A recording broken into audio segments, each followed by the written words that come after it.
Hello kids, welcome to Let's Crack 10 CBSE channel, and today we are going to discuss the source B of nationalism in India.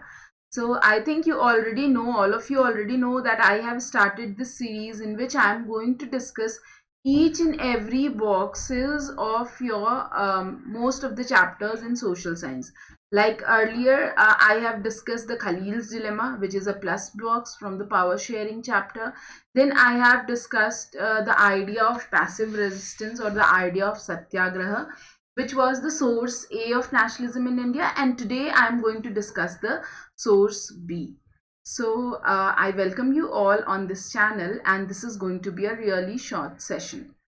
These are the top educators of Let's Crack 10 CBSE channel, जो आपके CBSE 2021 की 10 CBSE की तैयारी में आपको पूरी तरह से हेल्प करेंगे. So we have social scientists, we have math pirates, we have science superstars, and we have English expert as well. I am Rashmi Singh and I teach social science over here. This is a small introduction about me. If you want to know more about me, then you can go and visit this profile link, which is also given there in the description box. Okay kids, and I also would like to ask you to fill the forms, to fill the feedback forms which is there in the description box. So this way you can let us know that how we are doing. Okay, so why do you need to join the CBSE Class 10 platform on the Unacademy? I will be telling you that, and I will be discussing this in this particular session. Source B जो है हम वो discuss करेंगे. So why do you need to join the CBSE Class 10 platform on Unacademy? We have many features of Unacademy Learning app. आप special classes attend करोगे, बहुत सारे features जो हैं आप खुद ही जान जाओगे. लेकिन यहाँ पर मैं टॉप फीचर्स जो हैं वो मैंने यहाँ पे सिलेक्ट किए हुए हैं. दैट वहाँ पे डेली लाइव क्लासेस होती हैं, लाइव टेस्ट और क्विज होता है.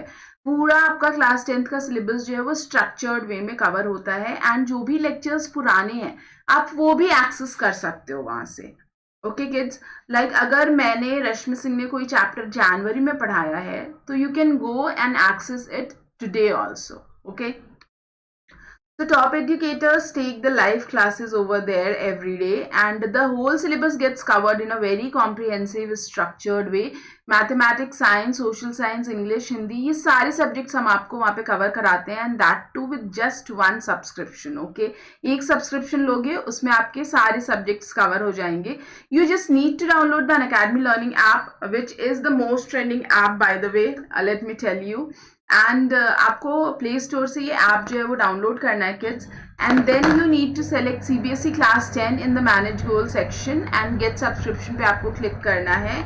And you will be getting these many options to choose from. So if you are going to take 12 month subscription या 6 मंथ सब्सक्रिप्शन आप लेते हो तो RSYT कोड यूज करोगे तो you will be getting a 10% discount. तो 12 months का subscription का कॉस्ट है 12,500 rupees, which will drop down to 11,250 rupees if you will use the code RSYT, that is Rashmi Singh, your teacher.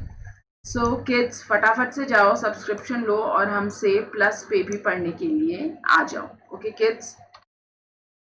Now source B.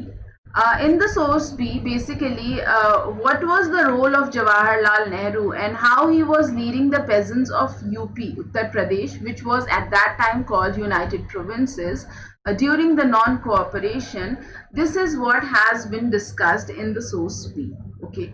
Now the source B has been taken from the book Jawaharlal Nehru, a biography, which has been written by Sarvapalli Gopal. So who is Sarvapalli Gopal? So why do we celebrate 5th September as Teachers' Day? Can you all guess? Or I think you all must be knowing that we celebrate it because on that day Sarvapalli Radhakrishnan was born. Okay, and Sarvapalli Gopal was his son. Okay, तो सर्वपल्ली गोपाल जो है जिनको पद्म विभूषण भी मिला है, ये हमारे बहुत ही फेमस, जिनको हम सब जानते हैं, एस राधाकृष्णन, उनके बेटे थे. उन्होंने जवाहरलाल नेहरू जी के ऊपर बायोग्राफी लिखी है. 3 वॉल्यूम्स है इसके. इसमें से एक जो फर्स्ट वॉल्यूम है उसके ऊपर ये सोर्स जो है ये वहाँ से लिया गया है. ठीक है बच्चों. सो बेसिकली ये क्यों इतना इम्पोर्टेंट है, ये जो बॉक्स है ये इतना इम्पोर्टेंट इसलिए है क्योंकि 6 जनवरी 1921 में जो रायबरेली में इंसिडेंट हुआ था उसके ऊपर बेस्ड है ये पर्टिकुलर बॉक्स। ओके, तो 6 जनवरी 1921 रायबरेली यूनाइटेड प्रोविंस, जो कि आज के टाइम पर हम जिसे उत्तर प्रदेश कहते हैं, वहाँ पे ऐसा क्या हुआ कि हम उसे सेकेंड जालियांवाला बाग मैसेकर कहते हैं। ठीक है, तो रायबरेली के अंदर 2 जगह हैं, मुंशीगंज जो फोटो आपको यहाँ पे दिख रही है, okay, and there is one more place which is called Fursatganj. वहां पर अंधाधुन गोलियां चलाई गई 6 जनवरी 1921 को पेजेंट्स के ऊपर। ठीक है, बिल्कुल ओपन फायरिंग की गई। Why? Because they were all showing non cooperation movement और protest against the various talukdar, zamindars and the British government. ठीक है, तो इस पर्टिकुलर इंसिडेंट्स को हम सेकेंड जालियांवाला बाग मैसेकर भी कहते हैं, इसीलिए ये डब्बा पढ़ना बहुत ज़रूरी है। ठीक है, इस बॉक्स को जानना बहुत ज़रूरी है। Now when was the first Jallianwala Bagh massacre happened? Can you all reply? So it happened on 19th April, 13th April 1919। ठीक है, 13th April 1919 को फर्स्ट जालियांवाला बाग मैसेकर हुआ था, और ये 6 जनवरी 1921 को जो इंसिडेंट हुआ है उसे सेकेंड जालियांवाला बाग मैसेकर नाम से भी जाना जाता है, बहुत फेमस है वो। और उसी दिन को याद रखते हुए शहीद स्मारक स्थल बनाया गया है मुंशीगंज में। और 6 जनवरी को ये सारी फायरिंग वगैरह हुई थी। 7 जनवरी को एड्रेस किया था जवाहरलाल नेहरू जी ने आकर के वहाँ के पेजेंट्स को, तो उस दिन हम मार्टियर्स डे वहाँ पर सेलिब्रेट करते हैं। Okay, so without any delay, let us discuss the first paragraph. On 6 January 1921, the police in United Provinces fired at peasants near Raebareli. Raebareli is a very big district. वहाँ पर फुर्सतगंज और मुंशीगंज में जितने भी हमारे ब्रिटिश गवर्नमेंट की police थी उन लोगों ने पेजेंट्स के ऊपर अंधाधुन फायरिंग की। ठीक है, Jawaharlal Nehru wanted to go to the place of firing but was stopped by the police. So the political activity in Awadh, or you can say in the Raebareli, was getting a lot of fame at that time. ठीक है, बहुत ज़्यादा ये इसकी publicity हो रही थी, बहुत politically active थे हमारे peasants, and the whole country at that time was covering all these incidents. So Jawaharlal Nehru जो हैं वो ऑलरेडी आपको पता है जून 1920 से ही अवध में विजिट कर रहे थे, और अक्टूबर 1920 के आसपास तो उन्होंने उनकी जो औध किसान सभा है या अवध किसान सभा जो है वो काफ़ी ज़्यादा फेमस हो चुकी थी, और ग्रीवेंसेस जो है वो कलेक्ट किए जा रहे थे। ठीक है, तो इनकी पॉलिटिकल एक्टिविटी को कम करने के लिए ही 6 जनवरी 1921 को क्या किया, ब्रिटिशर्स ने उनके ऊपर बिल्कुल अंधाधुंध फायरिंग की। ठीक है, एंड नाउ जवाहरलाल नेहरू जो हैं वो भी ये सारे इंसिडेंट को देख करके नेक्स्ट डे आते हैं, और आकर के he wanted to visit that place of firing but he was stopped by the police. Agitated and angry, Nehru addressed the peasants who gathered around him. This is how he later described the meeting. So here it is being said that he himself, Jawaharlal Nehru जो है वो खुद भी confess करते हैं कि ये पूरे इंसिडेंट को देख करके उनको बहुत ज़्यादा गुस्सा आया। He was very agitated and angry. And then he addressed the whole incident. So we will now see कि उन्होंने क्या क्या कहा। तो ये एक फ़ोटो ली है मैंने, बहुत पुरानी फ़ोटो मिली है, अब ये एग्जैक्ट फ़ोटो है या नहीं, बट या सिंबॉलिक फ़ोटो है ये एक। ठीक है, जिसमें जवाहरलाल नेहरू जी जो हैं वो पेजेंट्स को क्या कर रहे होते हैं, एड्रेस कर रहे होते हैं। मतलब ये पूरा का पूरा जो इंसिडेंट था जिसको सेकेंड जालियांवाला बाग भी कहा जा रहा है रायबरेली के अंदर, वहाँ पे इतना ज़्यादा ब्लडशेड हुआ बच्चों की, ऐसा कहा जाता है कि रिवर साई रिवर जो है ना, जो कि फ्लो होती थी फुर्सतगंज और मुंशीगंज से होते हुए गुजरती थी, वहाँ का पानी लाल हो गया था किसानों के खून से, ऐसा कहा जाता है। ठीक है, तो ऑब्वियसली इतना सारा ब्लडशेड के बारे में सुन करके Jawaharlal Nehru got really worried and he went to visit those peasants and he went to address them. ठीक है। तो अब जब वो उनको एड्रेस करते हैं तो उनका जो एक्सपीरियंस है वो सर्वपल्ली गोपाल जी ने अपने बुक में लिखी है। They behaved as brave man, calm and unruffled in the face of danger. They यहाँ पे कौन है? पेजेंट्स है।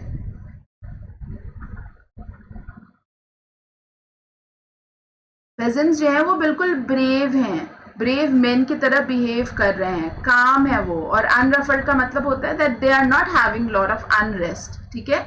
वो बिल्कुल ही पीसफुल वे में बैठे हुए हैं, गुस्सा नहीं है। In the face of danger I do not know how they felt but I know what my feelings were.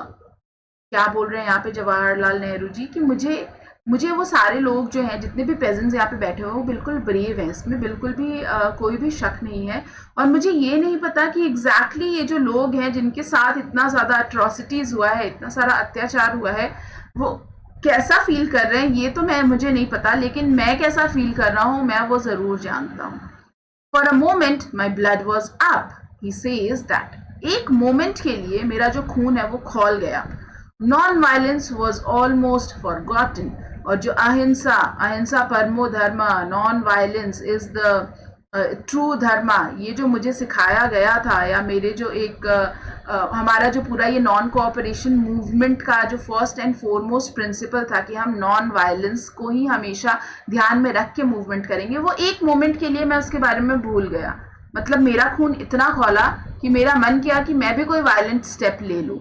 The thought of great leader who by God's goodness has been sent to lead us to victory come to me.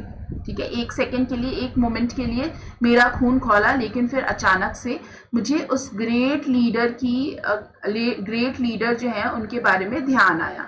ठीक है, ये great leader किसको कह रहे हैं? He is calling great leader Mahatma Gandhi ji को। ठीक है, मोहनदास करमचंद गांधी जी को कह रहे हैं कि उनके बारे में मेरा ख्याल आया, मेरे दिमाग में उनका ख्याल आया, जिनको भगवान ने भेजा है। By God's grace he has been sent to us and he is leading us for the victory, जो हमें जीत तक लेकर के जाएंगे। So his thought came to me and I saw the kisan seated and standing near me. और मैंने क्या देखा? मैंने सारे किसान को, सारे पेजेंट्स को देखा, जो कुछ लोग जो थे बैठे हुए थे या खड़े थे, जो मेरे आसपास थे। Less excited, more peaceful, and all those kisans and peasants were very less excited और बहुत ज़्यादा peaceful थे। मतलब इन सबको अहिंसा का पाठ जो है वो पढ़ा दिया गया था। ठीक है, and they believe that non-violence can bring victory to them। तो इसीलिए ये सारे लोग जो हैं वो बिल्कुल peaceful हैं और वो violently नहीं behave कर रहे हैं। Then I was, ये जो किसान है ये नेहरू जी से ज़्यादा peaceful और ज़्यादा काम है। And the movement of weakness past, और ये जो मेरा एक वीकनेस आया था मेरे अंदर कि मेरा खून खौला और मेरा मन किया कि मैं एक बार वायलेंट स्टेप्स लूँ, ये सारा जो एक मोमेंट ऑफ वीकनेस था ये पास हो गया। I spoke to them in all humility on non violence, और मैं बिल्कुल ही पूरे ह्यूमिलिटी के साथ इन सारे लोगों से नॉन वायलेंस के बारे में मैंने बात की। दैट मीन्स पूरे रिस्पेक्ट के साथ मैंने इनके साथ नॉन वायलेंस के लिए बात की। I needed the lesson more than they, और मुझे ऐसा लगा कि उनसे ज़्यादा मुझे नॉन वायलेंस का जो पार्ट है वो पढ़ाना चाहिए था। And they heeded me and peacefully dispersed. ठीक है, they paid attention to whatever I said, एंड फिर वो लोग सारे के सारे लोग पीसफुली डिस्पर्स हो गए। ठीक है, तो ये जो इंसिडेंट है वो बताया गया कि जो अंग्रेज थे, यहाँ पे यही बताया जा रहा है, वो इतने ज़्यादा वायलेंट स्टेप्स लेते थे कि एक बार को जो हमारे टॉप लीडर्स हैं उनका भी खून खौल जाता था कि हमें क्या करना है, हमें भी इसका जवाब देना है ना।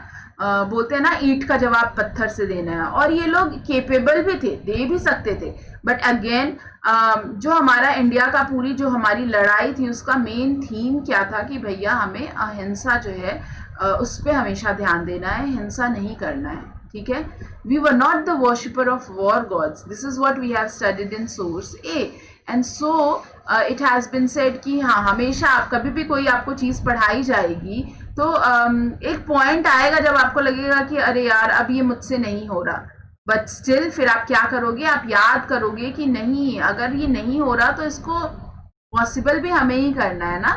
तो ऐसे ही जवाहरलाल नेहरू जी जो हैं वो भी क्या करते हैं, उनको एक मोमेंट के लिए लगा कि मैं शायद वायलेंस का पार्ट जो है वो अपना लूंगा, वायलेंस का पाथ जो है वो चूज करूंगा, but then he calmed himself down.